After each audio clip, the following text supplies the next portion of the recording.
McGrath comes in, it's on its way, it's there! The miracle on grass! Going with a kick to full forward, Cloak, not quite, Blair, Collingwood back in front.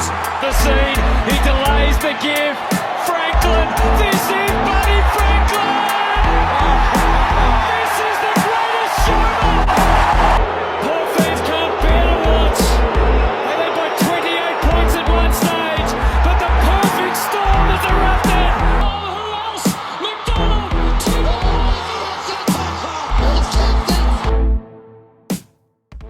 Round 20 of the AFL season was host of a couple huge upsets. The latter got shaken all the way to its core, and I still have no idea what the hell it's going to look like by the time finals rolls around. There's a couple teams that continue to survive, and a crazy stat that Geelong and the Collingwood are a part of. We'll get into that here in just a number of minutes when we get there in our overreactions. And there's a couple teams that might be able to find themselves back into finals contention, and one team that, oh boy, they might have started the year off amazing, but it's not how you start, it's about how you finish. But ladies and gentlemen, thank you so much for tuning into our Round 20 breakdown. Of course, I'm your host, Ross Allen, joined alongside by the best in the business, Coach Donnie Hess. And Coach, how are you feeling, especially after our live stream? First of all, shout out to you guys. Thank you, huge thank you to those that are able to make our live stream for the Sydney Derby. I had a way better time interacting with you guys than I did watching the game itself, but I'm sure Donnie has a different story. No, it was a blast. Like I had a blast on that one again, and not just because the Swans had a really good game. I enjoyed the and chat. Collingwood too. That was a good time. Yeah, I enjoyed. Yeah, and the Port Collingwood, like it was almost kind of creepy. Like I almost got to the point mid fourth quarter. I was almost watching the Collingwood Port game more because it was coming down towards to the wire. Yeah, exactly. No, there was a real game going on. It wasn't the Derby. Yeah, which is the point that I brought up in the previous podcast. It was a part that irked me off. As both games were on at the same time, I was like, "Come on, you got to give free air to the better game in that situation." But you would have guessed at the start of the year that both games would have been great. Unfortunately, GWS has just kind of had a season from hell, unfortunately, and it kind of culminated with this particular round. We'll discuss something in our overreactions on that, but. I mean, great game by the Swans. Again, a 4-quarter performance, which I found fascinating that they haven't really done that very much this season. So another great game. But just, oh my God, Sunday. Like I woke up Sunday to watch the games. It was like, my God, the scoring went absolutely bananas this over the weekend. You had the Richmond Brisbane game was absolutely bonkers. The fact that Brisbane gets a massive lead and then drops a 42-point lead for Richmond to come back and win, which threw the table almost on its head there for a bit. I mean, there's some Swans fans. I legitimately saw this. There were Swans fans on the boards cheering for Richmond hard. and the funniest part about it is they almost all asterisked it with, I never thought I would ever cheer for Richmond ever in my life. So it was kind of funny. So there are many Sydney supporters that are looking at Richmond and Melbourne and tipping their hat and going, thank you, because the Swans now find themselves in the top 4 with a chance, if they can get through this little 3-game stretch here late, to find themselves with a double chance. So it's absolutely fascinating. But just what a amazing round of footy. Oh yeah, of course we're going to cover that when it comes to, we're going to take a look kind of where we stand with our ladder predictions when we get into one of the things we're going to talk about, which is the biggest games from each round according to us. So in our opinion, we're going to give you the premier game for the last from each of the last 3 rounds of the season. Crazy that we only have 3 rounds left, but positive side is for 10 teams. The suffering will, I would say maybe around 6 teams, the suffering will be over. And for, another handful of teams that the disappointment of just barely missing finals begins. Because there's going to be one team that misses finals by 2 games, or by 2 points, and that is all but guaranteed at this point. Also, apparently a team owns the colors black and white. Just wait till we get to that one. But before we get to our overreactions, it's time to hop into a little bit of a recap of the round with Hess's headlines. Coach, what you got for us?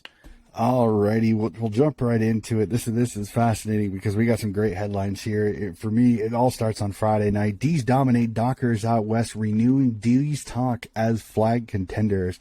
And again, I was expecting a humdinger of a game, and unfortunately, Fremantle just did not have much of a game. Or the footy isn't in their forte.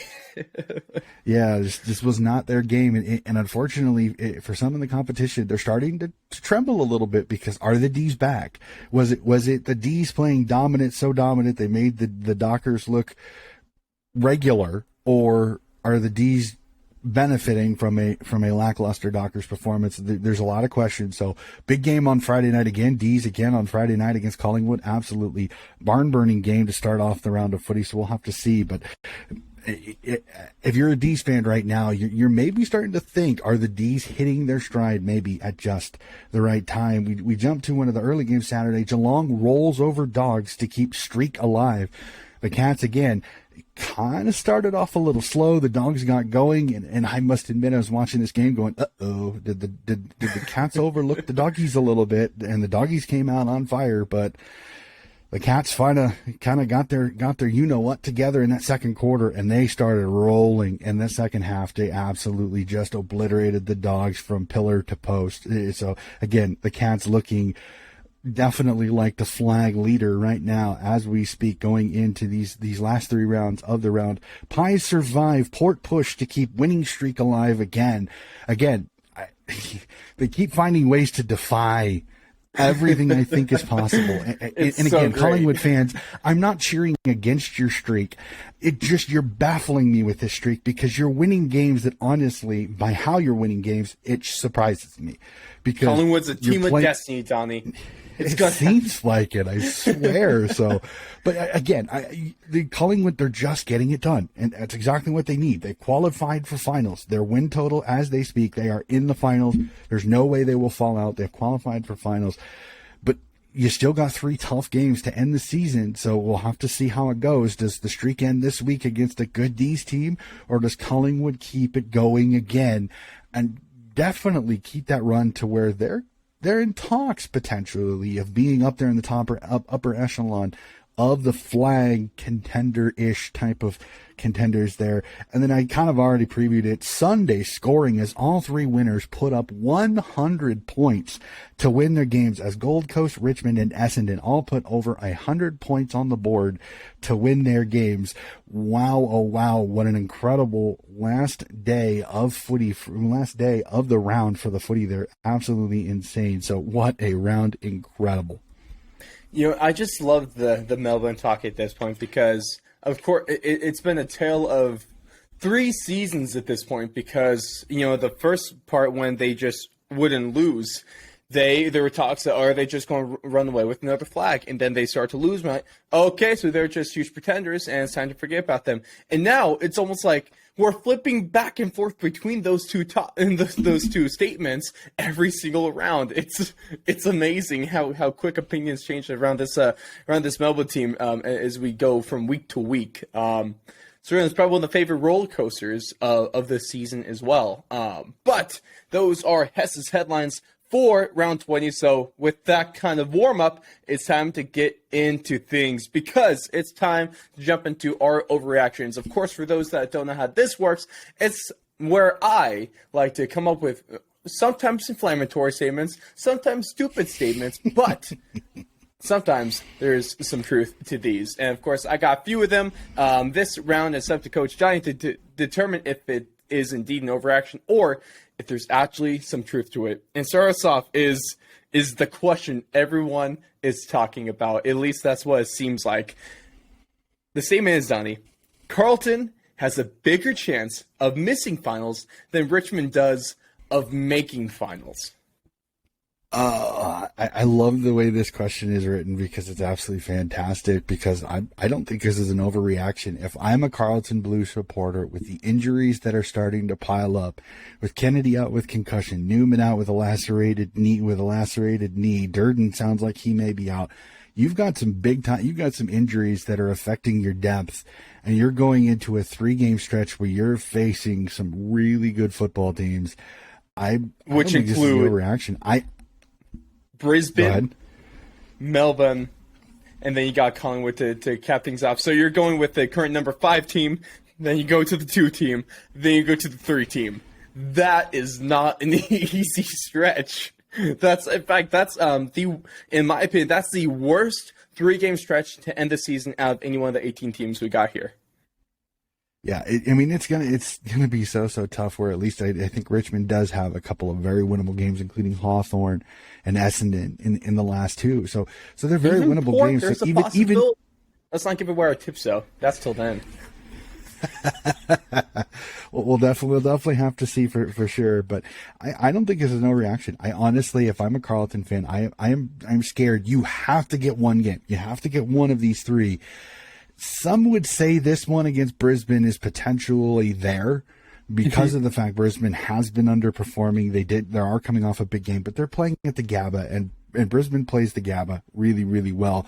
The question is, can Carlton dominate the middle and get the footy in their hands and attack because of Brisbane's lackluster defense over these last few rounds? So if I'm Carlton, I'm a little edgy. Well, it's funny that you note that because you note their lackluster defense, because one of the points I tried to just hone in on about Brisbane, especially at the beginning of the season, they were winning, they were looking great, but that defense was far from good, and it really did not feel like a finals kind of team because, of course, the real teams actually advance in the finals.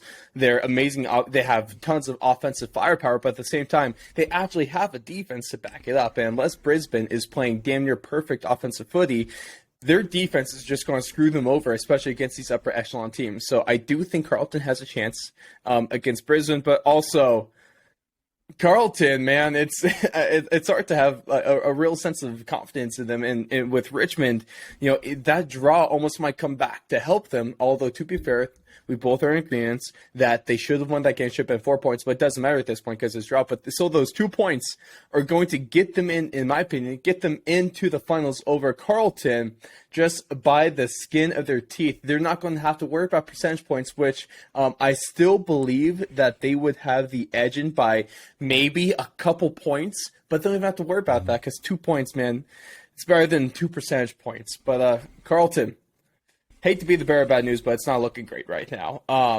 But hopping into now, this is one of the stats I found super, super interesting. I want to give a quick shout out to the Twitter account at Insight Lane. They cover a lot of Australian sports. And one of the stats I really look at is for footy. And this was a really interesting one. I'm going to read out the stat before we get to the next statement here. And so they're the highest streaks for 2 clubs winning their nth consecutive matches in the same round from 1897 through 2022, the entire history of the VFL AFL. It's been 13 games for Geelong and St. Kilda, and they matched that in round 13 in 2009. 10 games for Collingwood and Geelong this season, and 8 games apiece for Carlton Richmond in 1969, Collingwood Essendon for 1990, and then Hawthorn Sydney in 2012. And the crazy thing about this stat is all combinations in this list outside of Collingwood and Geelong, so all the other four, they went on to both play in that season's grand final. So, Donnie, with that being said, the grand final is going to be between Collingwood and Geelong. Well, if you follow that stat, I mean, it's a foregone conclusion. I mean, we might as well pack it up. Let's just get ready for Collingwood, Geelong, and the granny.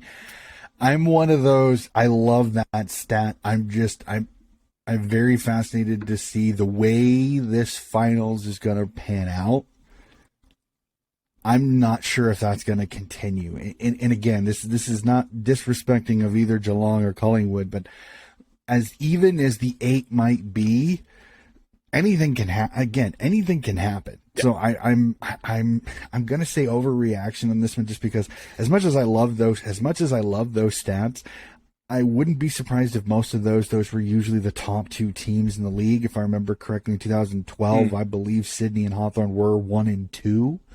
Most of the year, where Collingwood kind of didn't start well. They were towards the bottom. This 10-game streak has kind of got them to the upper echelon of the ladder. But, I mean, I would love to see the winning margins on both of these 10 teams, because I don't think any of them are even close to the minuscule winning margins that Collingwood has had. So, again, I'd be willing to bet that the other teams aren't 6-0 in one score games. I think Geelong is probably the one team of those two you could look at and you could almost pencil them into the grand final right now, because unless they get some injuries or unless they just literally lose their form completely, it is going to be very difficult to beat them when you have the 3 to 4-headed monster that is up front, and then their incredible defense that has just been playing out of their skin, and they got better this week with Tom Stewart's return after his suspension after the Dion Prestia hit. Geelong got better this weekend, and if Dangerfield plays like he played this past week against the Doggies, Geelong is absolutely going to be dang near impossible to stop. If Dangerfield is flying at the football like he was in a couple, including one where he took out Caleb, I swear he launched Caleb Daniel 3 feet to the right after he bumped into him. So it's Collingwood is the team I would question of those two. I think Geelong really has themselves stapled into the granny. It's the issue is that Collingwood is the one I have my questions over. Again, this is no disrespect to Collingwood supporters. I'm a little leery when you win games like this because you're on a knife's edge, and if it goes the other way, you're in trouble. So, well, it's not a big surprise when you're winning games like this, especially when you have the help of the greatest American and Australian American footy player of all time, the big Mason Cox. We love Big Cox, and we love you. All right. Also, another point, it would be amazing if both Geelong and Collingwood play in the grand final, especially with it taking place at the MCG. That means both teams will be playing on their home grounds. And, of course, that's a throwback to Donnie's rant about the AFL screwing over Geelong. Catch it about a few rounds ago. It was amazing.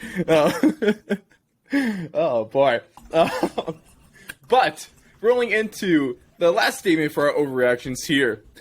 And it definitely hits home for me because the GWS coaching kind of search is really, really interesting. Obviously, we're all on board for Alistair Clarkson, and I really would not be disappointed. In fact, I would still be happy if they got someone like, Hinkley, assuming that Port Adelaide is going to can him. I think that their loss to Collingwood this round was kind of the nail in the coffin, and if billboards are anything to go off of, we all know that the Port Adelaide fans really don't want him there anymore. Jeez, that was the interesting one. And of course, with the GWS, not a great performance in any means against Sydney. And of course, their interim coach, Mark McVeigh, did not pull any punches. In fact, he had players even texting him after the game, apologizing for their performance, given that some of McVeigh's comments included that he was calling players out for just kind of checking out on the game and not giving any effort. So this is an interesting one because the reports from this is that it's not like he pushed players away. In fact, some of the players that might have been pushed away are the ones that are already looking to get out of GWS, give it their cap hell, given that there's going to be some changes to that list made this offseason. But in fact, it actually, showed that he has the support of the players is a take you can make given how they responded, given them actually apologizing and understanding his comments. So, with that being said, Donnie, statement number 3. Mark McVeigh's post-game comments have actually sealed his spot as the club's senior coach for next season. Oh boy, there's a little part of me that would love to have him there because his honesty in that press conference was refreshing. I was about to say that, man. He held no punches. And for some people, and I remember watching First Crack, I remember watching The Couch, I remember watching 360, I remember watching AFL Tonight, and it was kind of split down the middle on what he did, how the players would respond. That's fair. There were some that were like, he's gonna drive himself. He actually cost himself the job. Like there were people that literally said what he just did probably cost him the job. Like if he was any chance of getting it. He probably just lost it because he lost. But then when reports were coming out, the players were texting him, different things like that. You kind of saw a switch as the last couple of days. That's a cool report, though. By the way, it's really interesting. And it's great too because it kind of shows that sometimes a little tough love sometimes can breed a good reaction. It just kind of depends on how you do it and who you do it to. Certain players. I kind of agree that unfortunately, I mean, it's pretty well out there that many people are talking. There are three or four guys that are going to find themselves wearing different colors next season, not just because of the salary dump. Unfortunately, it's been the issue that the Giants have had to do is they've had to pay overs to keep their talent there because of the fact that they're superstars. I mean, they got so many great draft picks early on in their career that it was like you kind of knew, unfortunately, as people watching GWS, you kind of knew was GWS needed to win a flag in the first 5 or 6 years because come 7, 8, 9, all those superstars are not going to be able to be paid what they probably deserve before GWS is going to run out of money when it comes to the salary cap. So it was one of those where it's like, we'll really have to see. Unfortunately, here's my caveat here with the absolutely massive shadow of Alistair Clarkson still hanging in the wind with GWS and North. I unfortunately don't think he's going to stay. And unfortunately, and again, there's part of me that really loves this because I love the honesty. I love the ability to basically kind of call out the players for disrespecting the colors of the club. And I think I kind of like that. But as I said, if Alistair Clarkson is still hanging out there, if somehow Port lets Hinkley go, you've got two really keen, big time guys sitting there that unfortunately, as much as Spike has done some good things at GWS, he hasn't really changed much except for attacking a little bit. But over the last 3 weeks, it's kind of regressed. So that's been the frustrating part. You had to rank them, assuming Hinkley is out, based on I'm 100% on board that he will not be coaching Port next season. Would you rank it Clarko, Hinkley, and then Spike in terms of candidates top to lowest for GWS? Of those three, yeah, I would go that order. I wouldn't even be surprised if Spike really. And I hate saying And I hate saying it is that Clarkson really does he has two choices. He can take the North job, which again, it depends on who you ask. There's some people that say the North job is more coveted because the North, he can kind of do what he wants. I mean, he's going to kind of have enough pull and enough clout to be able to kind of push a few buttons. The GWS he's not going to be able to do because there's a lot of big name money superstars still up there. Even with some of the exodus that's going to happen, there's still some big names. Cornelio's still going to be there. Whitfield potentially could still be there. Toby Green's still going to be there. There are still some superstars. Is Clarko going to be able to kind of rule the roost, shall we say, at GWS like he would be at North, where really after Todd Goldstein, and he's still up in the air whether he's going to stay there or not, Cunnington, Horn Francis, and a few guys that are there but they're not there, like Davis Uniacke, Jai Simpkin, Nick Larkey, and Mackay in the background. They don't have they don't have many superstars. So if I look at it, if you're GWS, you almost kind of want, like, I'm going to say this and it's going to seem really kind of weird. You almost want Clarkson to go to North because then you kind of do have your ability to bring in a Hinkley if Hinkley lets go. But I don't think Spike is doing too bad a job. I just think he's in a rock and a hard place right now. He's not going to make.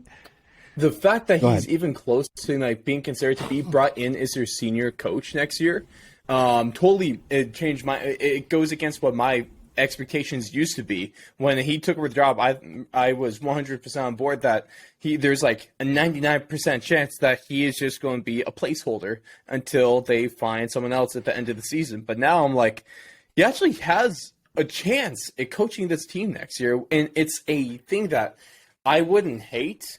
Of course, I'd be lying to myself if I thought he was the best candidate. I would still rank him below Hinkley and Clarko, but I wouldn't hate it. You know what I mean? Yeah, and I understand. And let me bring this topic up. And I've heard I this. respected what he's done this year.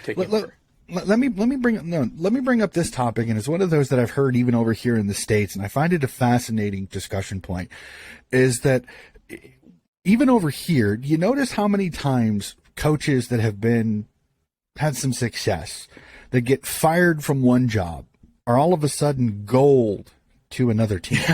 It's fascinating. Like if you look at professional sports, once you become a head coach, very rarely are you going to go to assistant coach. You're just going to get another head coaching job really in bad. another place. It is really interesting how much coaches get recycled. I mean, there's a few NHL coaches. I swear they've had a new team every 3 or 4 years. They're there for a few years. But that's what I mean, is that I almost kind of want Spike to get the job, just because I'm kind of tired of the coach recycle.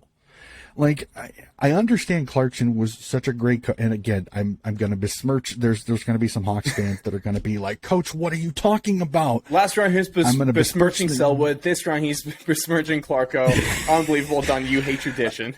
Honestly, and again, I have all due respect for Clarkson. What he did was incredible. But how are his last 3 seasons? His last 3 seasons, he didn't win. He didn't win as much.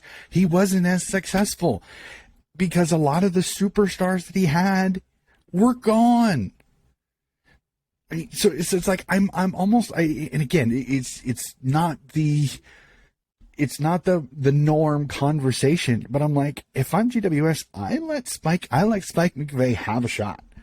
Because even if you get Clarkson up, you're going to pay a premium to get him there, which means your coaching staff is going to be skeletal for a bit, unless Clarkson takes less money to be able to get quality assistant coaches under his tree to get started.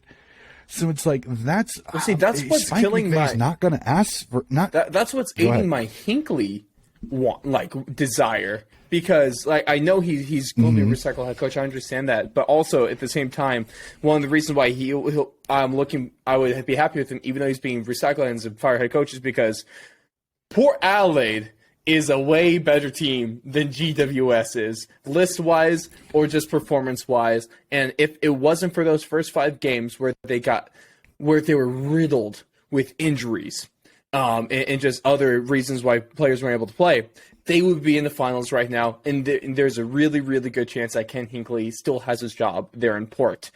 But they have that, and then there's also the fact that we've talked about this season, that Hinkley he's not of the area. So obviously, unfortunately, that plays a role in who they want around the club, which I think is it's kind of a stupid thing. Like, we don't get uppity about somebody from a certain region or a state coaching a certain team from that region or state.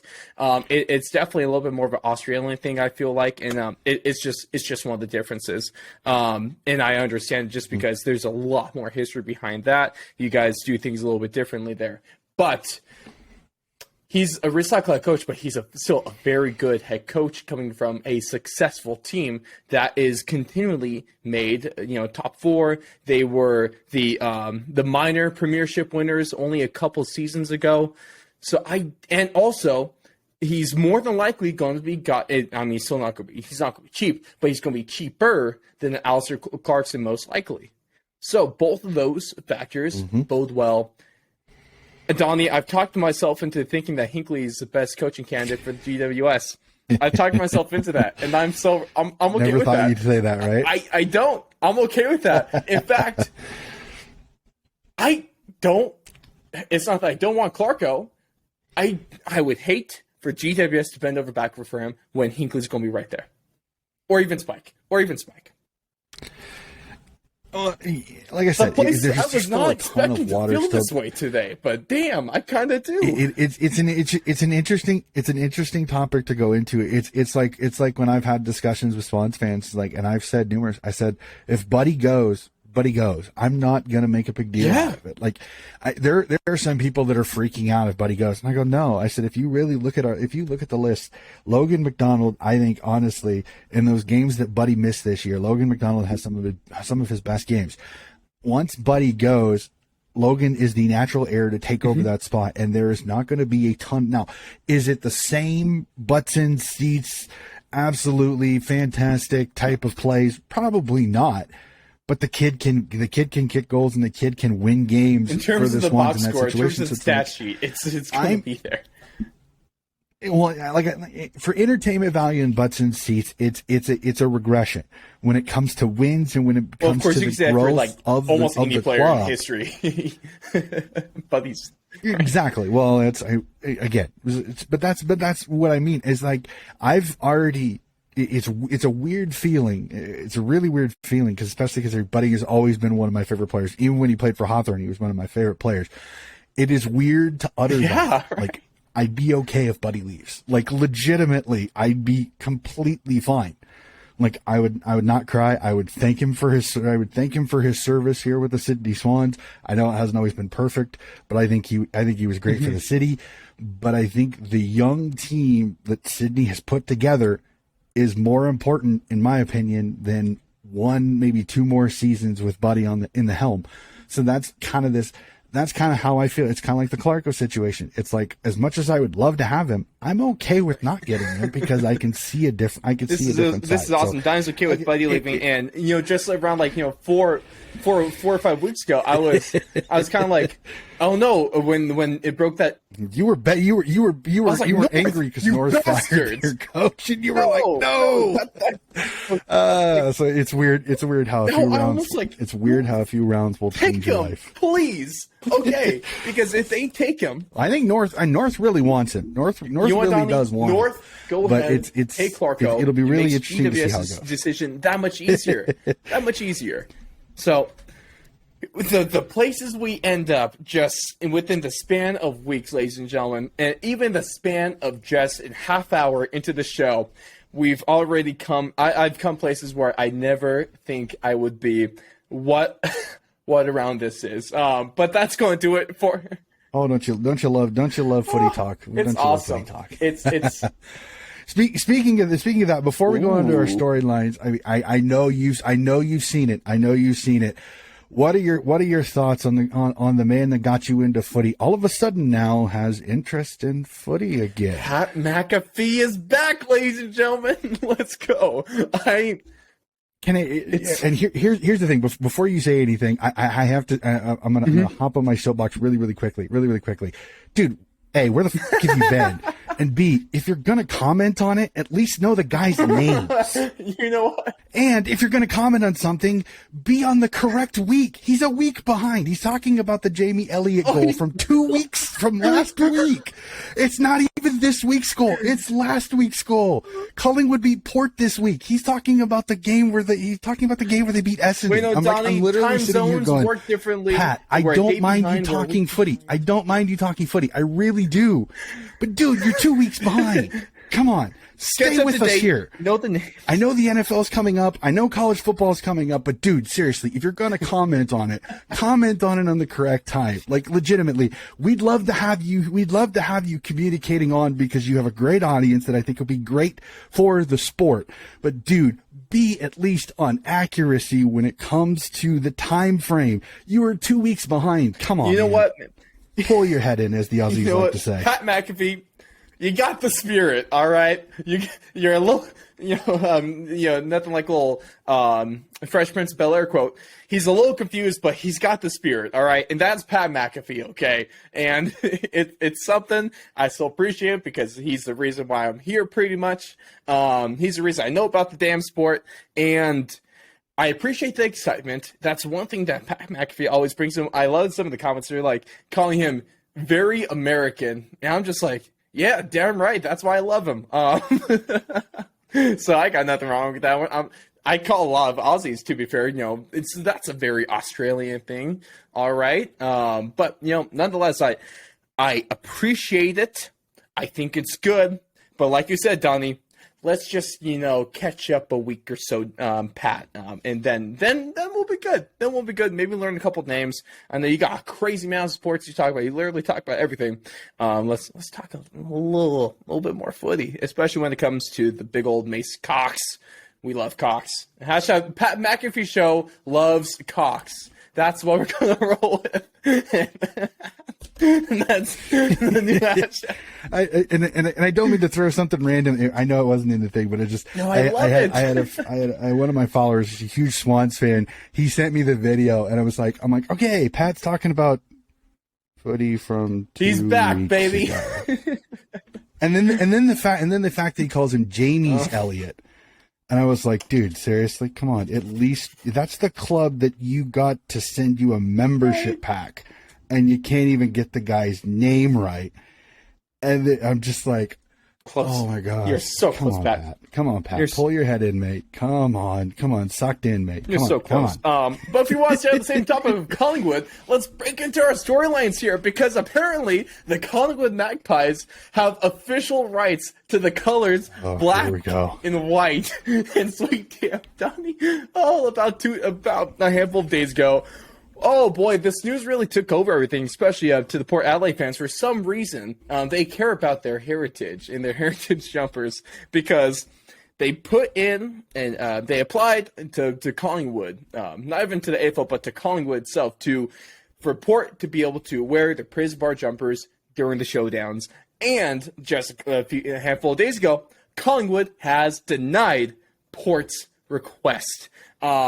This is, of course, sparked a lot of outrage, understandably. It's fun that we still have to talk about this. Well, I guess we don't have to, but I'm gonna, because it's fun. I love this topic. I love this conversation. I love how just how ferocious some of the debates are. I think it's very, very good viewing over on Twitter. And even some AFL players have jumped in, like Patrick Dangerfield. He's 100% on the side of Port. He thinks it's stupid that we're having this conversation. And now there's talks that the AFL itself should get involved, even though Gil has really not wanted to, which is fair, because no matter what, he's going to piss off a big club. But really the thing is, Donnie, like, I'm not surprised by this at all. I am not surprised by Collingwood denying Port the ability to wear these jumpers, even though they don't look similar. They just have similar colors. But if you didn't let teams wear the same colors, it'd be impossible to make jumpers for everyone. Should the AFL step in?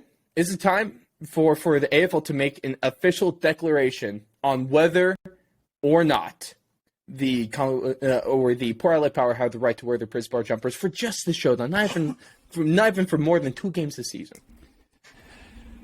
Oh boy! All right, so and I know if I don't get this right, tread carefully. There's going to be some Australian okay. When Port came into the league, they signed a contract, because again, when Port Adelaide was playing in the sample, they were the Port Adelaide Magpies, and they had their prison bar jumpers. Again, it wasn't completely their first jumper. There was a magenta jumper that many people still point out occasionally when they say the heritage jumper discussion. Again, my thing is, I think the contract was BS. I think it was one of those where I think Eddie Maguire got him to sign a contract about being able to wear the heritage jumpers. And part of me almost kind of believes he did it nefariously, because he knew heritage round was disappearing. So then he had this contract that he could waive if Port ever decided they wanted to try to wear that particular jumper again. So for me, this is one of those, and I've heard this discussion too, is because basically if they break the rules, that they'll get points taken away. And if I'm Port Adelaide, and I've heard this discussion point said a few times, even on South Australian Rush Hour that I listen to, which I think is absolutely hilarious. Port's not going to make the finals. Just wear the dang jumpers.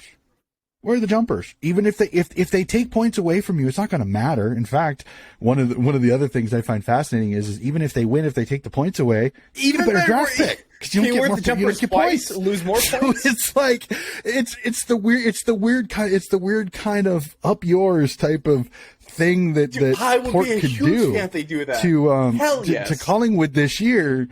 Is if they wear it in the showdown in the final game of the year, because even if the league takes away the win, okay, it's less points, which means they're going to get a better draft pick. So it's like, unless you're going to take away a draft pick, there is no punishment that's actually going to be negative for Port Adelaide in this situation. So it's almost kind of a funny thing to think about. Again, this is one of those where Eddie Maguire and Collingwood, they kind of have this thing where they think that just because they're the biggest club in the league that they can kind of push people around. Okay. It's one of those. Port Adelaide is not asking that much. Like, legitimately, They are not asking for that much. They're asking to wear them for the showdowns against Adelaide. They're not playing you. Nobody's going to get them confused. I just don't understand it. And then this has come out too, that I guess Port Adelaide reached out to the president of Collingwood, who was going to have like a presentation to the board.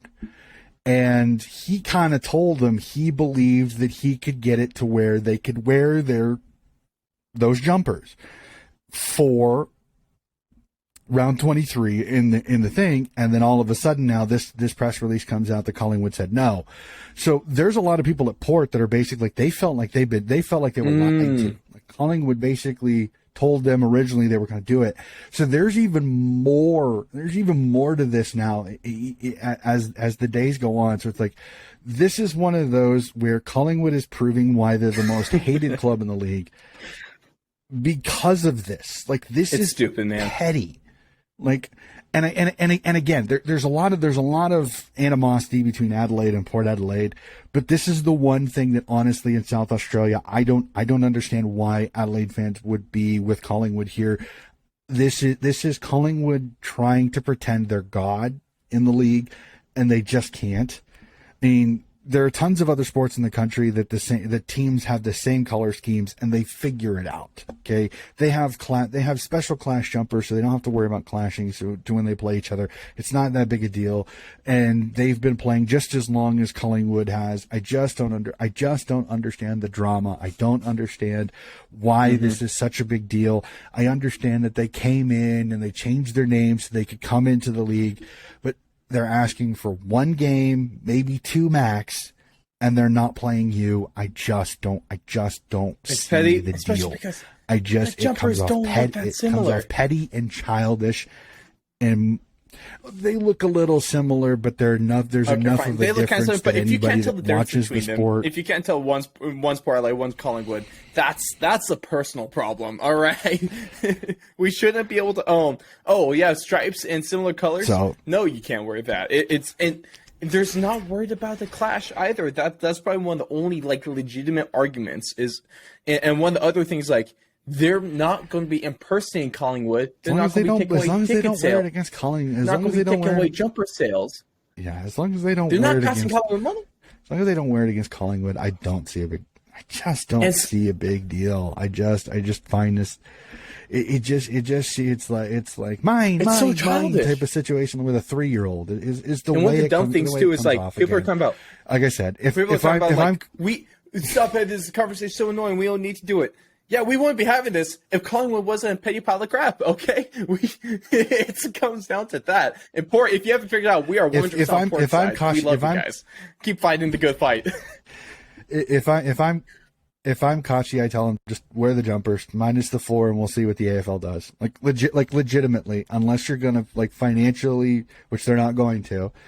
The other thing they could potentially do is take away that draft pick. But I'm like, well, I don't really see why they should have a draft pick taken away for wearing one jumper one time. Like, I don't see where a punishment should be that severe for something so minuscule in nature in the long run. So again, Port people, I'm 100% with you. Unfortunately, this is the state of the league that they're, I guess, Eddie Maguire and Collingwood get to make all the rules, which is kind of fascinating to me. So it's kind of one of those where it's like, and I hate translating this. It's like to hear the Collingwood fans whine, piss, bitch, and complain about how Ginnivan is treated, and it's like I'm kind of like, well, doesn't feel good, does it? Well, how do you think Port feels when it comes to your jersey? And who would be making this choice? So like, kind of shut them up a little bit, but I don't know. If that's opening a pretty big can of worms. If Port was actually just to say screw it and wear those jumpers, almost like what they did in a similar sense where they broke them out after the game. I forget. I think it might have been the showdown last season when they broke them out in the locker room. I thought that was amazing, but. Right. To sing the song. Would it be Matty Richardson that kind of makes this decision? Yeah, I would Kosh probably the CEO would probably be the all one I know. that probably step up. Then fair enough, make that. because there's multiple Kosh, people that would make that decision. Richardson, like I said, I've seen that idea thrown out by tons of people. So I bet it's that'd probably be amazing. gotten Kosh to or them by Richardson now, or so. whoever makes the amazing decision to just rock the jumpers anyway, they will officially be deserving of the Wheelbarrow of the Year award for just walking out with the biggest balls I've seen from a club this season. They would 100% deserve it. They earn my forever respect if they just give the little bird to Collingwood. Dude, that would be amazing. I need to see it now. I really want to see that happen. But yeah, let them wear the jumpers, you greedy bastards, or you childish bastards, because it's not really out of greed either. But breaking away from that hot button issue, to say the least, let's talk.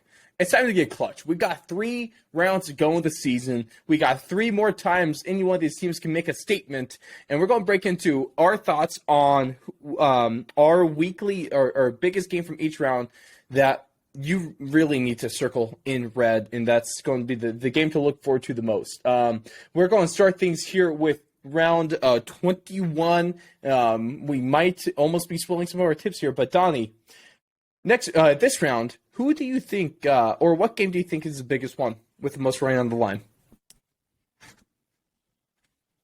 Honestly, there's a couple of different ways. There's a couple of different ways I can go. I could go with the obvious one, which I think is gonna shape the top 4, Yep. and that's Melbourne Collingwood on Friday night. Amazing Friday night footy, by the way. The 4 because no matter who drops that, no matter who drops that game, it puts them in a little bit of strife when it comes to these last couple of rounds. I think Collingwood a little bit more than the D's. But it's interesting. But I also would circle, and I know we're only supposed to pick one, but there's 2, and the other one is you got to nail both of them. Carlton Blues, because this could shape the 8.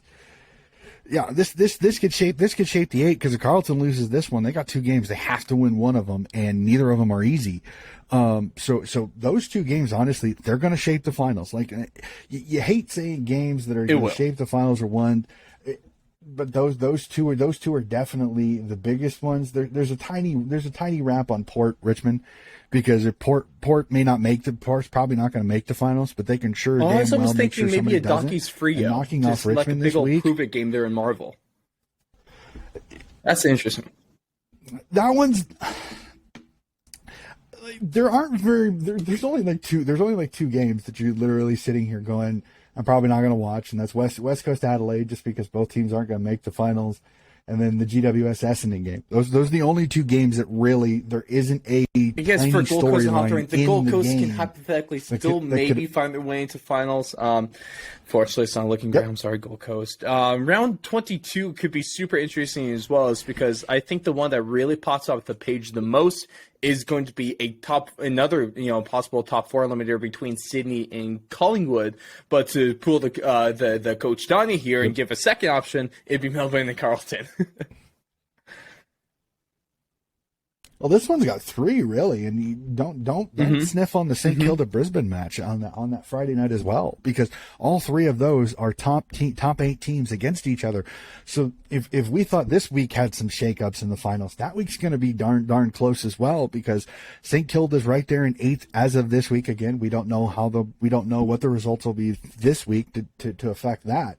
But that first game on Friday night's going to kick off how kind of things go a little bit. So but I 100% agree. Like if Collingwood somehow beats the D's, that Collingwood Sydney match is absolutely elite late in the round, because that pretty much whoever wins that can almost guarantee themselves top 4, which is a double chance. And being at the SCG and being damn near one of the last games of the round is going to have a lot of people very intrigued. Also, one thing I love about that matchup is not only the weight it holds when it comes to finals position, but also is because there's 2 very similar storylines around that team. Is that there's not full confidence in either side about being legit flat contenders. The winner of this might be able to cement themselves as a legitimate flat contender. Sydney a little bit more than Collingwood. Well, the thing is, with Sydney's 4-game win, Sydney's 4-game win streak has, like I said, they've got a lot of pundits now talking flag potential out of Sydney. So I don't 100. Sydney, I think, has kind of put themselves in there. I've been saying that for 2 years now, pundits. Collingwood still has some people kind of straight arming them a little bit because of the fact that of this 10-game win streak, 6 of them have come against teams that are not in the finals, or not even close to the finals. So there's a little bit of hesitancy that 6 of these games that were within a goal are against teams that they're not going to see in the finals, which means they're not the greatest teams. So it'd be fascinating to kind of see how that goes. But it's going to be an absolute cracking game late in the round on that Saturday early morning for me, Sunday for them. But just wow! I mean, there is so many games over these last 3 rounds that it is round going to 23. affect the way this finals go. Are we circling the first game or the second to last game?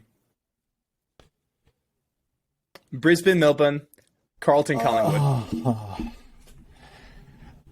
This is one of those you wish you could crystal ball, because I want to know how Brisbane has done in the previous 2 games. If Brisbane has won both of them, that first game is massive for even top 4. 2. That's top 2 on the line for right top there. 4, especially. Well, especially even if you look at it as somehow if Collingwood were to beat the D's this week, so the D's are 1-1 in the previous 2 weeks. The D's are then hanging on that bottom 4 there with Brisbane right there. That could be crucial to get into the top 4 on a Friday night. So that, I mean, the next 3 Friday nights. Oh, are they did fantastic. amazing. You got to give the league a little bit. They picked the elite Friday. Yeah, I know, which is really, really funny because next year they don't have the floating fixture. So next year we could have some absolute dead rubbers on a Friday night, which would be fascinating. But you guys get credit this year. Next year, we'll totally badmouth you guys, okay, for not knowing what the ladder is going to look like in round 23 from round 1, okay? That's totally your fault. The floating, it's a tough topic because I understand the floating fixture is annoying because there's some people that they plan a vacation around a footy game 2 or 3 months in advance. So knowing when it is and when it's going to be played is definitely crucial. But the issue is that sometimes you get a dead rubber Friday night game. I mean, if you get a North Melbourne versus Gold Coast game on a Friday night when one's 16th and one's 12th, it's not exactly exaggeration. But at the same time, if you're a schedule maker watching this right now, because I know you are, and you, for whatever reason, no matter what, try to schedule North Melbourne on a Friday night game, you are on crack and you hate the sport because ain't no way they're going to be deserving that spot for a long while, even when they get Clarko. Okay? So, but Gold Coast, on the other hand, put them in there. They deserve it. Gold Coast. I love you guys. Yeah. Well, I have to see. I think Gold Coast could be a big time Smoky next year for sure. But yeah, and then it is hard not to argue both games on Sunday. Both games. Thank City, yeah. Sunday, the last 2 games on Sunday are huge. I mean, Carlton, Collingwood, like I said, could be an eliminator for Carlton. If they lose, they could be completely out. And again, St. Kilda, we don't know. Are they going to be in that 8th spot? Are they going to be in a different one? So it's definitely those last 2 games for sure. I mean, are absolutely crucial. Like I almost, if it weren't for the fact that the Swans game starts at 1:40, I'd almost like to stream that because that's going to be insane because the live ladders are going to be bouncing up. The Swan Saints game starts at 1:40. We might have to do Carlton and the St. Kilda and Sydney game. We could do them both. They start at 12:20. They start at 11:20 or 12:20 my time. So it'd almost be worth it because we could talk going into the finals because we'll know the final. Once the Sydney game is over, we'll know the final. Massive live stream. We'll know who's playing who when. So I think we should. I honestly think we should. That it would be a Saturday night into Sunday for us over here. I would get no sleep, but it might be worth it. I think we could get. I think it would be great. I legitimately, but because it's going to be those final 2 games, the ladder positions are going to flip a lot, especially if Carlton potentially if they lose 2 games, that they're going to be fighting for their lives in that game. It's going to be amazing. It's going to be fascinating. So there's just. Every week, you wish you could only pick one, but there's 2 or 3 almost each week, each round, because this That's has how you know been we so got good close for so footy long. going on this season. But let's know your thoughts on both those topics. What games do you have circled the most over the last 3 rounds of the season, of the regular season at least? And is Collingwood a big bastard for trying to strong arm for Adelaide and not wearing their jumpers? And you definitely can't tell by that question whose side I am on. No bias with that one whatsoever. But we're going, before we get to our team of the round, or at least Coach Donnie's team of the round, and our tips for round 21 of the season, it's time for What the Blank, because we got another few statements for you guys this round. Some of them talk about some of the biggest teams, some of the worst teams, performances of the round, and or maybe even surprisingly the best ones. And we're going to take a look at, there's a lot of star players there not under contract for 2023, still not under contract for 2023, and teams are running out to the offseason, so we're going to take a look at that one as well. But for those that don't know how What the Blank works, I got 3 statements for Coach Johnny, and there's a blank at either the beginning, the middle, or the end, and it's up to him to fill in the blank with whatever he so chooses. Could be a word, could be a phrase, could be an entire paragraph. I do not care. But let's start us off. Besides Geelong, because let's be real, we've established them. They're in the top 4. All right, Geelong's a top 4 team, and hell, they're probably on their way to the grand final unless something crazy happens. But besides Geelong, blank is a lock for the top 4. This is tough. This is really, really tough because there's 2 sides of me trying. There's 2 sides of me trying to split here, and I'll well, it's not multiple personality. It's called the fair and even, and then there's the total Sydney. The total Sydney tragic. Like legitimately, donning the Sydney tragic. It's hard to argue Sydney because you got North this week, which most likely you should win. St. Kilda has been a little sketchy, and Sydney kind of handled them earlier in the year. The Collingwood game is the only one that you sit here and you go, a little iffy. You're just not sure what Collingwood team shows up because it depends on how they do this round and how they respond going into that. And then there's the normal coach in me that tries to play as completely neutral. It's hard for me to say that the D's aren't. Like the D's have that advantage that Collingwood has 3 tough games, which is the only team even with them in points. They have a 4-point gap on both Sydney and Brisbane. So if somehow Collingwood drops a couple of games, it almost locks the D's into second place no matter what happens with Geelong, guaranteeing them first or second. So like I said, it's that 2 parts. It's that 2 parts of me. It's hard to argue that the D's aren't there because if the D's that played Freo show up for these last 3 games, there's no beating them. There is no beating them. There's not a team in the league. Geelong is the only team close to coming close to beating them. Legitimate. The funny thing is, especially with that Sydney Collingwood game, but I was going over through on my super handy that I keep open all the time is my ladder predictor over on the AFL website because it's so much fun to play around with. I am playing around with, we were 10 minutes before we started this podcast, we were literally going back and forth with this. It was absolutely classic. Because we were like, what if this happened? Like, we were both like, on our ladder predictors, changing results. And we're like, guess what? And we were like telling each other. We were like, oh my God. Sydney, assuming that they beat St. Kilda and assuming they beat North, really the only toss-up game is, like you said, them and Collingwood in round 22. But really, no matter who wins that game, Sydney makes the top 4 for me. The only thing really right on that one is if Collingwood wins that, assuming everything else goes to plan, they make the top 4. But if they lose, they're out to 5th. That's a fun one. But for Sydney, luckily you guys, Sydney has an amazing chance of making it. For me, the winner of it is 3rd. For me, the winner of that game Same gets thing 3rd. for me. The Same loser thing. is Yep. 5th. Yep, but the lowest Sydney could drop is 4. So it is a drop is 5th. Oh. Yep. So it is a absolutely titanic matchup there between those two, which is absolutely going to be able to lose in the finals and not be eliminated just is an insane advantage. It's insane how one game could get you the biggest advantage that the season comes down to. Well, I know Lima and Tanya had discussed this. They said that if you want to make the grand final, you almost have to be in the top 4, because it was 8 of the last until last year in 2017 are the only 2 years, and they both were the Doggies conveniently, were the only 2 years in the last 12, I think it was, that a team outside of the top 4. So apparently there's only one team that can do it. The pretty much 90. Yeah, so it's like 90. It was like 97. It was some ungodly number, like 97%. They basically said, you make the top 4, you have a chance of making the grand final. If you're in the bottom 4, the best you're going to do is the preliminary. This is good.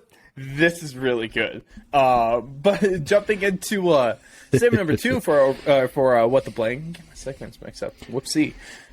Blank. What's the thing I least suspected to happen last weekend? Well, it's the thing that's causing Blues fans just so many headaches this week, and that's their Crows loss. I did not see that coming. Like, I knew the Crows would be competitive. The Crows are a scrappy bunch. They're gonna hang with you. They may not win, they may not be close, but they're kind of like North last year. You just don't want to play them because they're tough. They just don't give up. And they've got enough ability offensively and defensively to cause you headaches. And I mean, and you gotta give a tip of the cap to Coach Nix, because he put Benny Keys on Adam Sod, and it flipped the game. Like, once Sod could not make an impact on that game, Keys kicks 3 goals in that game. It literally flipped that game on its head, and it most definitely, because not only did it get Adelaide the win, but it threw Carlton's season into a loop, and it's going to be fascinating to see. Like I said, all the injuries that they sustained in that game as well. So it's like Carlton right now they are wounded, and they come into a Brisbane Lions. They go up to the Gabba and the Brisbane Lions that they're going to be hot, because they probably are angry with themselves for losing that game against Richmond that they had a 41-point lead in. So Carlton's loss to Adelaide, nobody saw that. Like, that was one of the most discussed things on most of the shows, was what happened to Carlton. And the fact that Carlton have all sorts of questions now. Are they tough enough to get there? What happened? It was absolutely mind-boggling. So that was the least expected thing. And just because of the grenade that it set off, both in the Carlton camp and just the top 8, because the top 8 took a tumble with Brisbane. With to Carlton, be honest, like I've had losing. Carlton's been an interesting team for me this entire season, because I've always had kind of questions around them. I've always been kind of concerned, even when they were, in the top 4. But my question was, are they going to be able to hold on to the top 4? Then they got to, are they going to be able to hold on to, a top 6 position? Now it's like, can they stay into the finals? Because I've had questions around it, but it just keeps on getting like the worst question and the worst floor for them as time goes on. And I think I told Donnie this before we started, but of course, my biggest surprise of the round, if I had to talk personally, was Sydney actually playing 4 quarters of footy. That was amazing, because I took playing GWS, but that's an achievement on their own. Damn, that just books them for the finals. Donnie pointed out that their worst quarter came in the second one, and it ended up being a draw. So they didn't lose a quarter. And typically, if you're watching Sydney game, Don, you know better than any of us that there's one quarter where they just get their ass handed to them for some reason. It's great. There's one quarter that they had in all of their losses. There's one quarter that they just have a brain fake. Insane. Carlton, they give up 7 goals. The Western Bulldogs, I think it was 6 or 7, and Gold Coast, I think, was the same thing. There was a quarter where they gave up at least 6 goals that really hurt them. In most of their losses this season, that's what happens, is one crappy quarter. Port Adelaide, the same thing. Second quarter, it's usually the second or the first quarter, they get down and they just can't, or they run into, they come back, but they can't get the full comeback because they get inaccurate late. So that's kind of the funny thing about Sydney, is these last 3 weeks is they haven't really had a bad quote unquote quarter. They've had a couple of quarters where the other team has stayed with them, like with Adelaide after the first quarter, where they absolutely dominated, had the highest pressure rating in the entire league this entire season. The last three quarters, they actually got outscored 10-8, but because they had such a big lead and they were able to goal enough, they kind of helped. They kept maintain the lead that entire game. So that's kind of that. So Sydney's playing. It's not much of a surprise these last few rounds. And again, they're also playing teams that they would consider to be better than. Again, I put asterisk because I think GWS talent-wise could be with Sydney.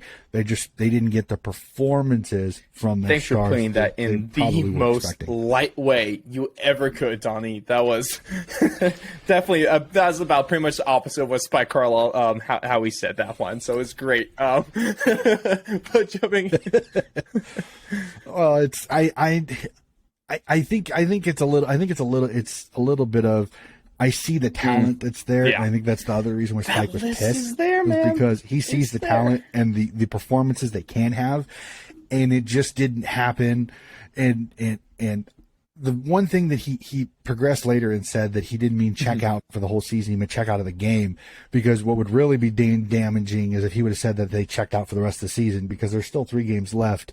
I mean, yes, a higher draft pick is nice, but you can't go on a heavy losing streak and losing games like that. That really will not makes be the great in that offseason one. But the last game of the round, there's, like I was kind of hinting at the earlier in the show, there's a strong list in a long list as well of talented names that are not signed for the 2023 season. Some of them include, Casbolt, Kemi Z, Goldstein, Gunston, and a lot of other guys as well. So, Donnie, with that being said, last statement for What the Blank this round, and that is the biggest name currently not signed for next season is blank.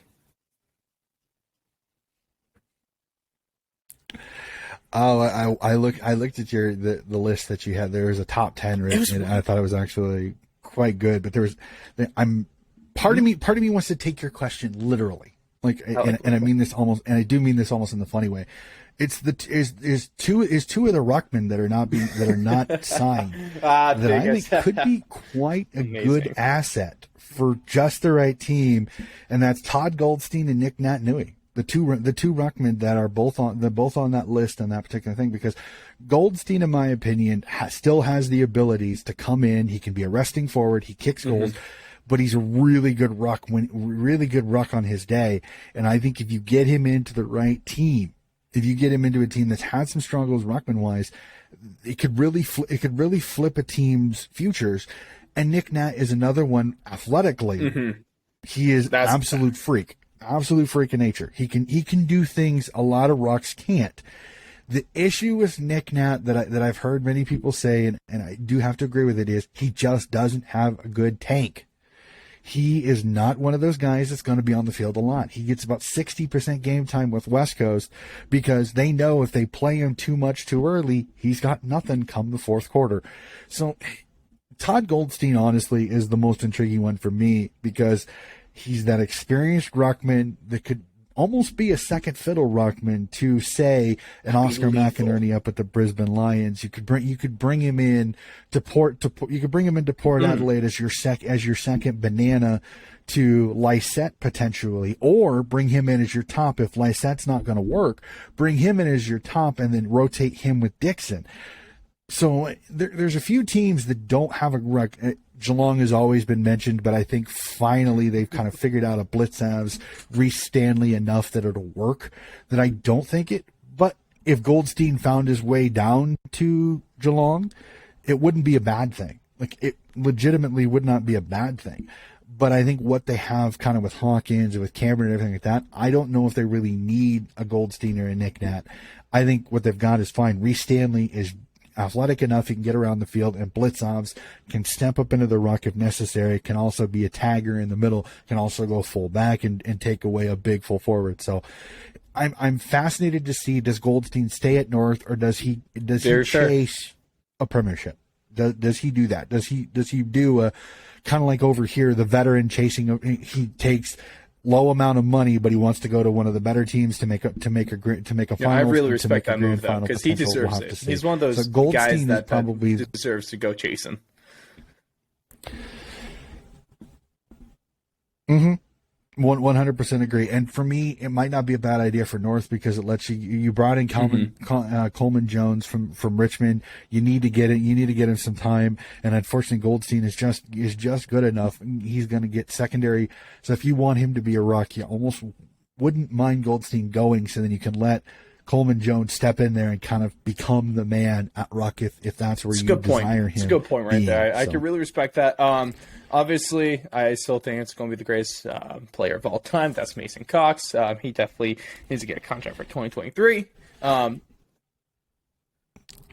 think Brody Grundy is going to affect him.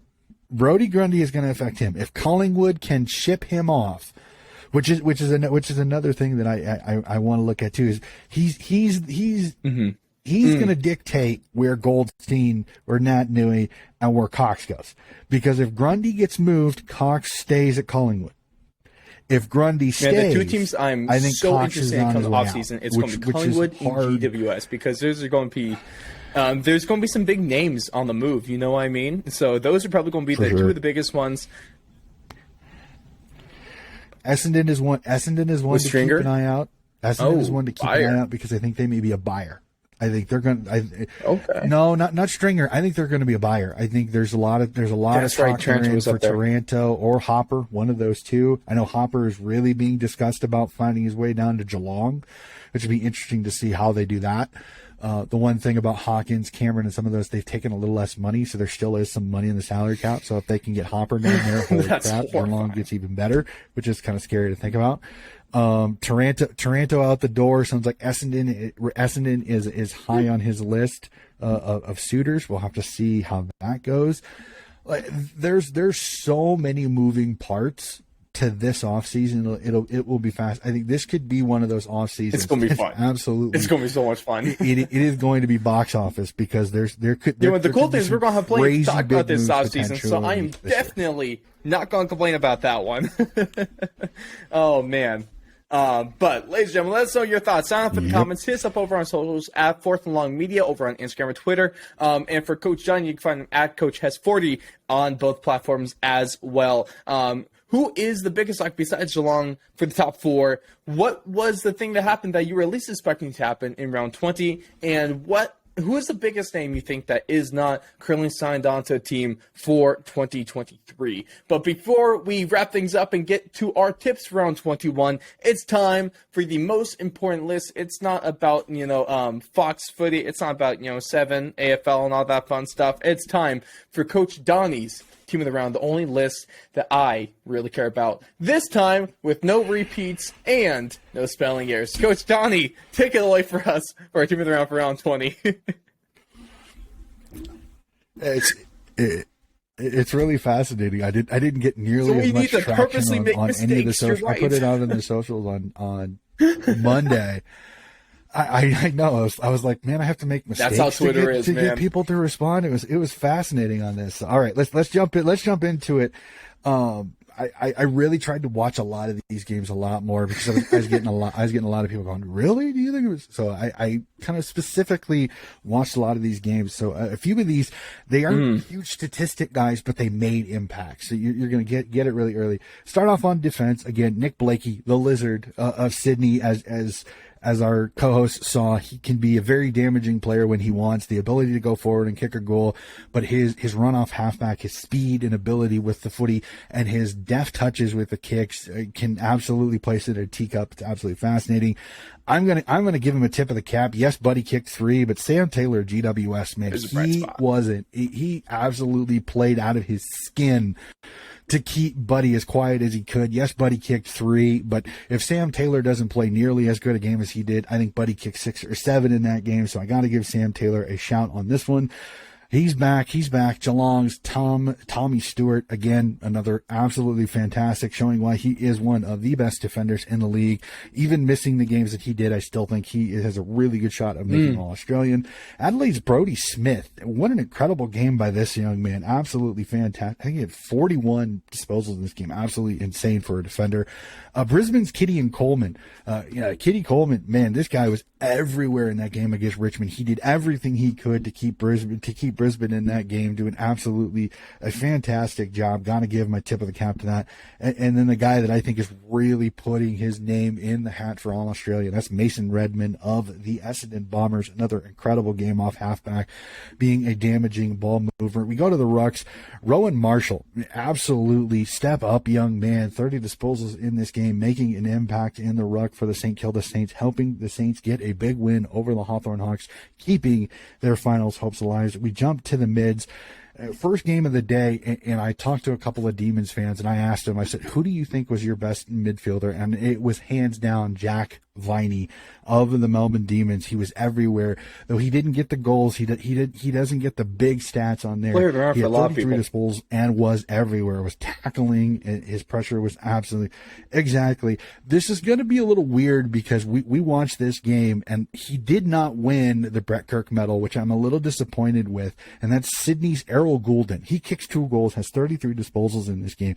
Absolutely fantastic game by the young mid from the Swans. And honestly, in my personal opinion, I think he probably deserved the Brett Kirk. Yes, Luke Parker is a very deserving. He had a really good game, but I think Errol's was just the tiniest bit better on that one. The Western Bulldogs, Josh Dunkley, again, another great game by this defender, by this midfielder, absolutely fantastic. In a star-studded midfield, this guy just keeps making a big impact.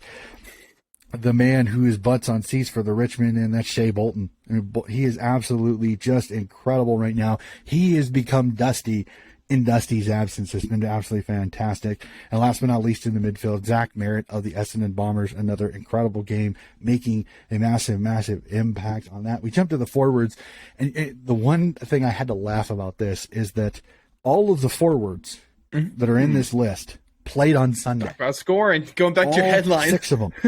All 6 of them played on Sunday. Gold Coast Malbio Chol, West Coast Jack Darling, Richmond's Tom Lynch, Brisbane's Eric Hipwood, Essendon's Jake Stringer, and North Melbourne's Cameron Zerhoff. That's amazing. All 6 of these guys played Sunday, and if I remember correctly, all 6 of these guys had at least 3 goals. All 6 of them had at least 3 goals in this game. Absolutely crazy. Like I said in my storylines, is that the big time points led to big time goal scorers in this game, with a couple of these guys kicking bags of 5 and one kicking a bag of 6. We jump to the bench. Western Bulldogs, Ed Richards, for a back line that's got Caleb Daniels and Bailey Dale, this guy had himself a game in this matchup against the Melbourne Demons here. Midfield, I'm going to give it, because of the incredible performance by this guy, showing how good he really can be, Geelong's Paddy Dangerfield. Absolutely fantastic game by him. He may not have the goals that some of the guys that made the starters, but he made an impact in this game. He played up to his best. At the ruck, I'm going to tip my cap to a guy that has not gotten a lot of love, and that's Port Adelaide's Jeremy Fingers. Talked about a lot on stream. Going to give him a little bit of a tip. Yeah, exactly. And last but not least, Adelaide's Tex Walker gets the forward, the only forward that did not play on Sunday that made my team of the round, sir. And that is the entire list of 22. Fantastic stuff right there. Round 20. Almost wish we got a repeat there. I don't know. Maybe you could put Sam Taylor twice. I would not be complaining, is what it is. He's just that damn good, ladies and gentlemen. But let's cap things off. Let's hop into our tips for round 21. All right, because we got some very interesting games, and it's going to be a very interesting start between Melbourne and Collingwood for our Friday night footy. And ladies and gentlemen, it's been a while since I've done this. I don't think I've actually done this so far this season, but our bold tip of the round comes in the first game. I kind of teased this a couple weeks ago, and it's time, because only 16% of people are with me on this one. The bettors and the betting odds definitely are not.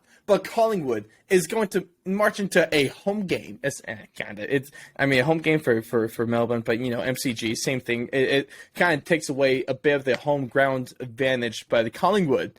They are the team of destiny. There's a reason that they've won 10 games in a row when they really should not have won 10 games in a row. They are 6-0 on the year on one-score games. They're going to make this one another one-score game. They're going to move to 7-0, move their winning streak to 11, and march their way into the top 4. I don't believe you. I'm taking the D's in this one. I just think the D's are too strong. I think if their performance against Fremantle is anything to indication, I think this is going to be a massive step up for Collingwood. I think this humbles Collingwood a little bit.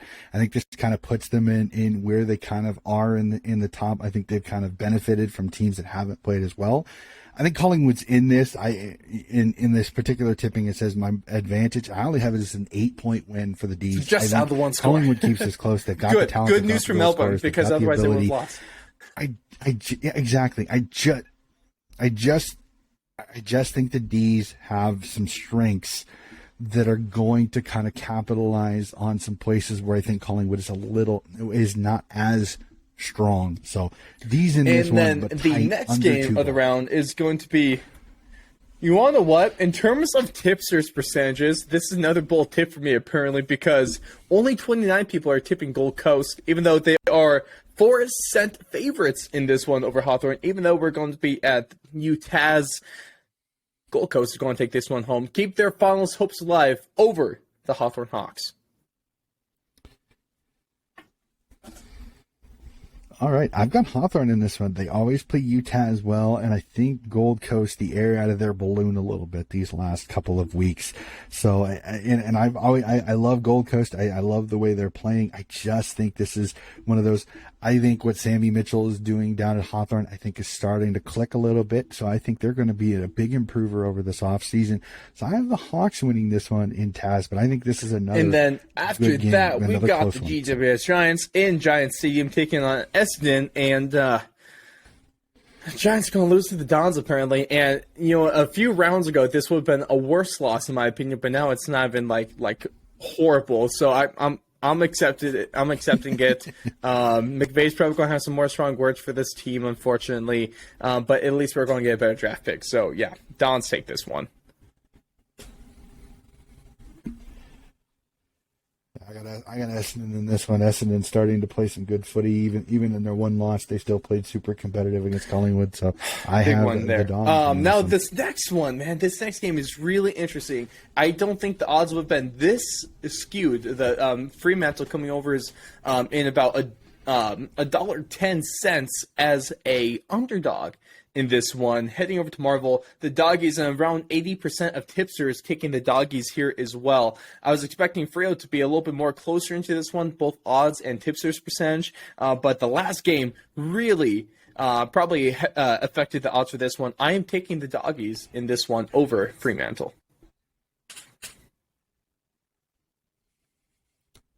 I'm the same way. It's at Marvel Stadium, and again, Fremantle, the last few times they've went to Victoria, they've had a few issues. The fact that they're still having major issues scoring, which again, the Doggies have had trouble playing defense, so it'll be fascinating to see. I just think the Doggies have more offense in the long run. Again, I'm fascinated to see who Pierce gets, how the stingy Fremantle defense does against a Doggies team that is kind of starting to find themselves a little bit. Jamara Ugle-Hagan is figuring himself out. I'm also looking at, does Bruce play again? Because he's come back in his previous two games and just really has not found himself yet. I'll be interested to see, does Bruce get a rest for maybe a little more of a mobile forward to kind of cause Fremantle's bigger defense a little. Now, after issues. that one, we got the Geelong Cants and the St. Kilda Saints at GMHBA. Ain't no way I'm picking against the Cats in this one, especially in a legitimate home game.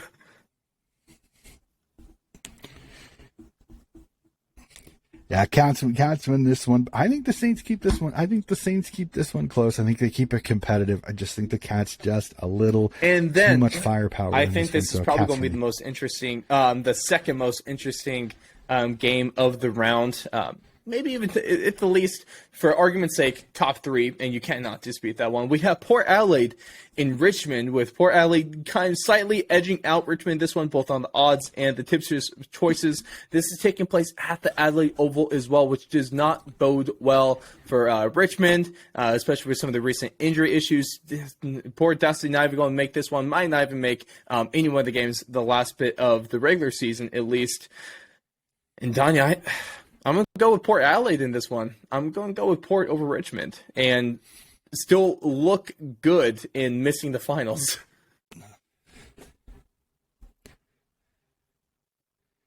The Dylan Grimes injury, I think, is even more of a blow to Richmond, because he's a stabilizer for their back line. I think Dusty, they've kind of figured out. Shea Bolton has kind of stepped in and kind of done the Dusty role, so I don't think Dusty is as big and out as maybe previous times, but Dylan Grimes' hamstring injury is a blow. That is a massive hit to the structure of the Richmond defense. When Grimes has missed, Richmond has not played as well defensively, which is a bad situation at this point with a Port team that has really played better. They just have not gotten the matchups that have fit them as well these last few rounds. So last few games of the round is you know what? It's one of those games where Donnie says, "Man, I'm willing to bet that you're going to be nervous about this one, but expecting City to win." Am I wrong with that one? Because Sydney should be able to beat North. Yep. See, Sydney wins, but I'm terrified on this one. Again, it's a lot like Adelaide. It's a lot like GWS. I'm going to say it. I will say it this way: they should win. They should win as comprehensively as they did against GWS, if form is anything to indicate. But again, North earlier in the season gave Sydney its biggest scare of the season, only winning by 12, which is the closest. That first quarter, which is the closest winning margin. Swan's Twitter into overdrive with negative tweets. That was so much fun. Oh my God. I remember I was literally sitting there and I'm like, man, this is so reactive. Oh my God, calm down, people. Like, I understand it's North. I really do. But calm down. They got the win. They got the win by the skin of their teeth. It's the smallest winning margin this entire season, which tells you a little bit too. Marvel Stadium will fit Sydney with no roof, no wind, no nothing like that, which should let their kicking game go well. They usually play Marvel pretty well. So again, Sydney should win this one comprehensively, but you always go with a little bit of grain of salt against the North team. Yes, you do. And one of these last games is really going to have impact when it comes to the top 8 as a whole. And that is taking place at the Gabba, the Brisbane Lions, and the Carlton Blues. Now, Carlton, you probably would have stood a chance if this took place probably literally anywhere else besides the Gabba. But it might just be on the cherry on top in terms of disaster for them in this one. I'll take Brisbane. I am slightly surprised that it's 90% to 10% on this one. I thought it'd be a little bit closer given Brisbane's struggles recently. I like them in this one. I think it should be a pretty damn good game, though. I think this is one of those, it's where it's at. It's out the Gabba.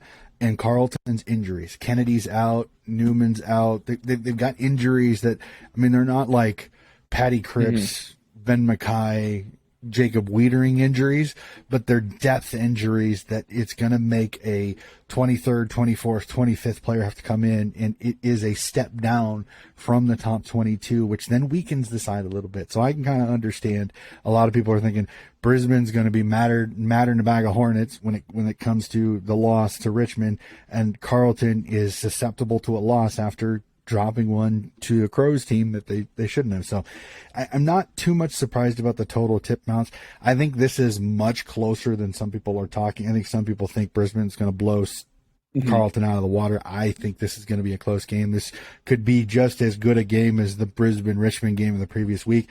I think Brisbane just has enough offense, since it sounds like Zach Bailey should be back for this game, which gives them one more weapon, one more depth piece for Carlton's defense to have to worry about. So I think Brisbane wins this, because this is another absolute belter.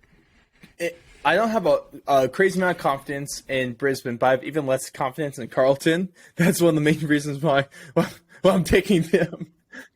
Right? Makes sense. I've tipped that before. I'm much more. Sometimes it has to be that way, and that's going to be the case in this one as well. But capping us off, last game of the round is one I'm super. I love the tipsters odds on this one because the betting odds are super close. The tipsters odds are even closer because according to the AFL website, 49% for the West Coast Eagles and 51% for the LA Crows. It's hard to get closer than that. And on the back of a legend announcing his retirement, we're going to see a bit of a rejuvenated and a little bit of extra juice for the West Coast Eagles. I had them taking this one at Optus.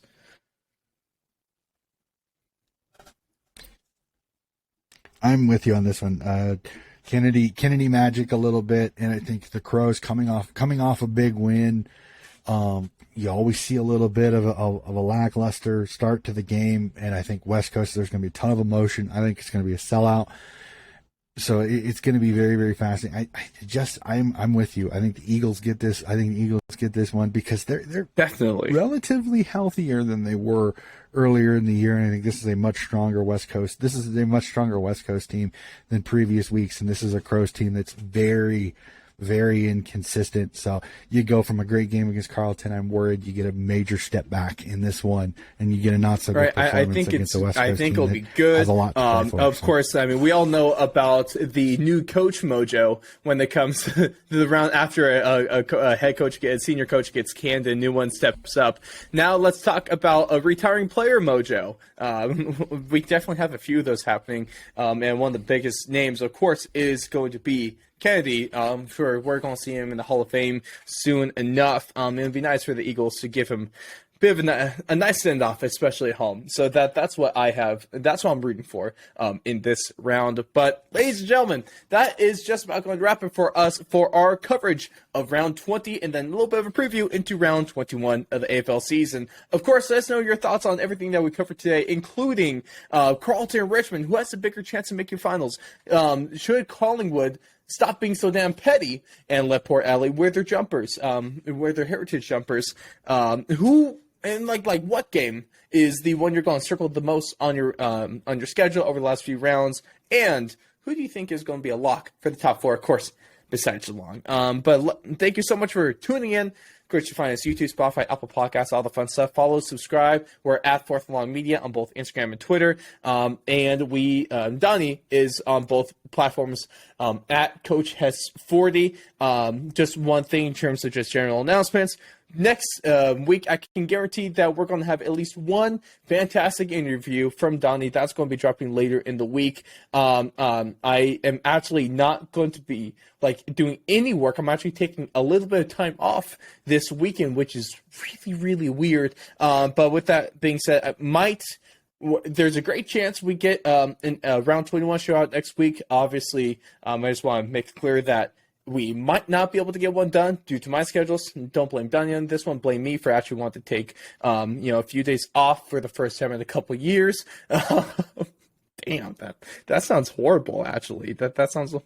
I swear I'm not addicted. I swear I don't have. That's a lie to you guys. But we're gonna have some more great footy coming at you next round. So don't worry about it. Just might be a little bit MIA on the socials for a handful of days there. But with that being said, ladies and gentlemen, Donnie, your thoughts on one word or phrase? You know what? I guess let's not even talk about one word or phrase. You know what? I'm going to backtrack on myself as well. We're actually going to get more of a normal one this round, I feel like, because some of them have been really stupid. I want to talk about this one. Your thoughts in one word or phrase on Josh Kennedy's career.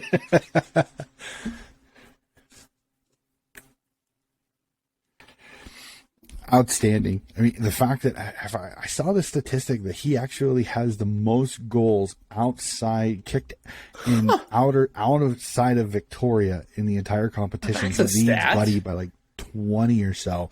Yeah, he's got like 6. Yeah, it was insane. Yeah, he has Buddy for goals kicked outside of Victoria by like 20 or 30 goals. Easily, yeah, it's insane. It was like 580 something or odd outside because his first 2 seasons were at Carlton, and Buddy in his 7.5, 8 seasons that he's actually played for this once has got like 510 or something to that effect. So he leads them by like 20 or 30. It's a crazy stat to think about that he has that distinction. So absolutely incredible career. And then also to go off that, Stephen Motlop from the Port Adelaide Power has also retired. And I got to give the shout out because we have so many Fremantle Dockers fans that keep an eye on us, that are big friends. Dave Mundy, tip of my hat to you, sir. Absolute freaking legend of the Fremantle Footy Club. The only man to wear every single Fremantle jumper that has ever existed at Fremantle. The only man that has worn every single one. And he just ticked over, I saw this another stat, he just ticked over 900,000 kilometers. He's just short of 1 million. He's not going to get to it because he's retiring. 900,000 kilometers traveled as a footy player for the Fremantle Dockers, because of the West Coast trip. That's why it's so high for him, that he's got so many Ks. And the crazy part is, think about it, is every other game he is also playing at home. So that's kind of the crazy stat there. So huge tip of the cap to our retiring. I know there's probably some more still coming, but I mean, this is the crazy time of the year. You start seeing some retirements. I think Dave Mundy came out of nowhere. I was not expecting him. He's still playing great footy, but I respect it. He wants to go out and near the top, as close to the top of his powers as he had when he was in his prime. So again, hat tip to all the retiring footy players. Thank you for the incredible times that we got to watch you play. Yes, sir.